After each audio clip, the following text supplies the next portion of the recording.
بسم اللہ الرحمن الرحیم۔ ایگل نیوز کے ساتھ رپورٹ شامل کرتے ہیں اپنے نمائندے ممتاز سونترا اسپین سے۔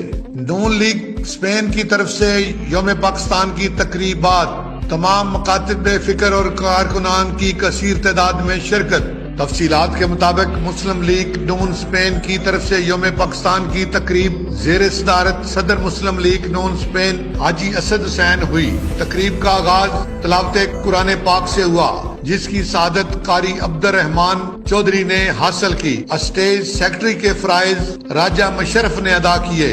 مقررین نے خیالات کا اظہار کرتے ہوئے اس عزم کا اعادہ کیا کہ وہ ملک پاکستان کی بقا اور سلامتی کے لیے ہر قسم کی قربانی دیں گے۔ تہوار اور دن ہوتے ہیں، ان کو اسی طرح سے شان و شوکت سے مناتی ہے، اور آج اسی وجہ سے آپ لوگوں کو یہاں پر دعوت دی ہے کہ آپ لوگ 23 مارچ کا جو آج کے اس خواب کے دن، عزم کے دن، قرارداد کے دن اور پاکستان بنانے والی سوچ کے دن پروگرام کا انعقاد کیا۔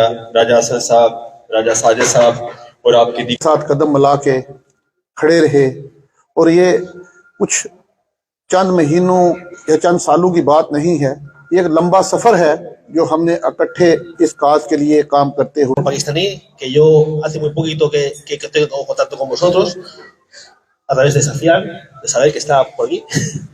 Lo conozco hace muchos años, pero como comunidad, pues آج کے دن کی مناسبت سے اگر دیکھا جائے تو 23 مارچ 1940 کو وہ مرد مومن ہی تھے۔ زندہ باد۔ روشن چہرہ، پاکستان کی سلامتی کا چہرہ، ہمیں مد نظر رکھتے ہوئے ہمیں اس پاکستان کی حفاظت کا سوچنا ہوگا، پاکستان کی ترقی کا سوچنا ہوگا اور پاکستان کی سلامتی کا سوچنا ہوگا۔ ਨਾਂ ਦੇ ਬੰਗਲਾਦੇਸ਼ ਤੇ ਮੁਸਲਮਾਨ ਸਨ, ਉਹਨਾਂ ਨੇ ਪੇਸ਼ ਕੀਤਾ ਸੀ। یہ ایک خاص دن ہے اس حوالے سے کہ 23 مارچ 1940 کو جو قرارداد شیر بنگال فضل حق نے پیش کی تھی، اس کے ٹھیک 7 سال بعد دنیا کے اندر حال پاکستان زندہ باد کے نعروں سے گونجتا رہا۔ قدیر خان نے ملی نغمہ پیش کر کے خوب داد وصول کی۔